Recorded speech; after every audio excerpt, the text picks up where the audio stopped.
Hey everybody, it's Scott at the Pedal Guy. How you doing? Well, we're all about pedal demos, pedal knowledge, and pedal sales. I love pedals, and so do you. In today's video, I'm going to take you through the new features of the latest firmware for the NUX Amp Academy. But before we get to it, if this is your first visit to my channel, take a second, click on that subscribe button down there, give me a thumbs up. Let me know if you like this video or not so I can make more content that helps you. All right, well, the Amp Academy's only been out for a little while, and there's already a firmware update, and it's got some powerful new features in it, including a couple of improved amp algorithms and a really cool new feature called Proceeds. And I'm going to show you what it's all about right now. The first thing I want to cover here is a workflow feature that's been added here. It's just going to take a second. If you go to the gear icon and you go to MIDI and click on Editor, this will list all of the MIDI messages that the Amp Academy can receive. And if we go below that, then what we've done here is we've added in a little more information as far as how the amp mods work via MIDI. So if you're using a MIDI foot switch to control the Amp Academy, you definitely want to look at this and study this. And if you want to see more videos about how to use MIDI with the Amp Academy, use that comment section and let me know. The next new feature I'm going to show you is an improvement to the drum and loop feature. This is a really powerful practice tool that enables you to utilize the phrase looper that's built into the editor, and you can also use the drum machine as well. So it's a great practice tool. But what you can also do is you can record a phrase loop without the drum machine at all, and the Amp Academy software is going to figure out what your tempo is and then match the drum beat to match the tempo of your loop. Let me show you what I mean. So if you haven't used the drum and loop before, you've got the drum section here in the upper portion of this editor, where you can select different styles, you can set the tempo, you can do a tap tempo, you've got the volume and 3 bands of EQ. And then below you have the phrase looper where you've got its own individual level and it's got various controls that you can access from your computer keyboard. In this case, what I'm going to do is I'm going to press the space bar. I'm going to get myself ready here a little bit, and then I'm going to press the space bar, and we're in now record ready mode. So I'm going to go ahead and record a really easy loop in, and you want to make sure that you're reasonably within tempo because the drum machine is going to try to figure out what tempo you're playing at, and then we're going to match the tempo of the drum loop to the tempo of the drum machine to the loop that I'm recording in. So here we go.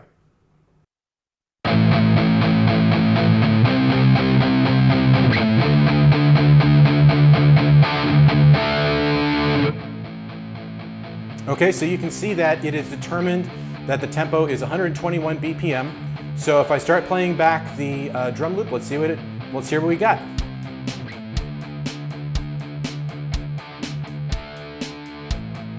Yeah, that's reasonably close, isn't it? Actually, it's pretty much spot on. And you can go from here and you can actually change the style if you want to. So some of it will work better than others. Like if you go to say double bass, this might not work, but maybe it will, who knows? Actually, that works okay. I can go to Big City, go back to Beachside, you know, whatever works for you. And at that point then, you can stop if you want to, you can clear, you can undo. There's a whole bunch of great stuff you can do with the phrase looper. It's a really cool feature that we've added in, and you'll actually find that in a lot of our Verdugo pedals that have this type of editor included with it. Another improvement that we've introduced with this version of the firmware is an improvement to the algorithm of the dual rectifier and the Soldano. So let me give you a couple of quick examples here.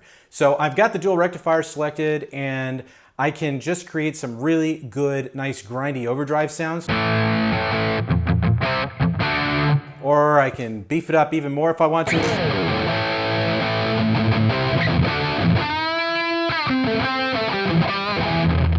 Or I can go full throttle metal.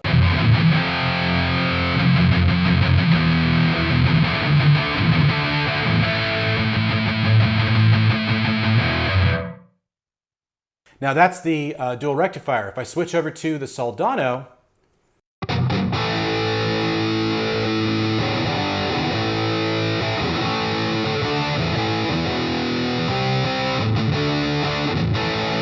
I get a really nice meaty sound out of it. I can go up to a slightly heavier sound.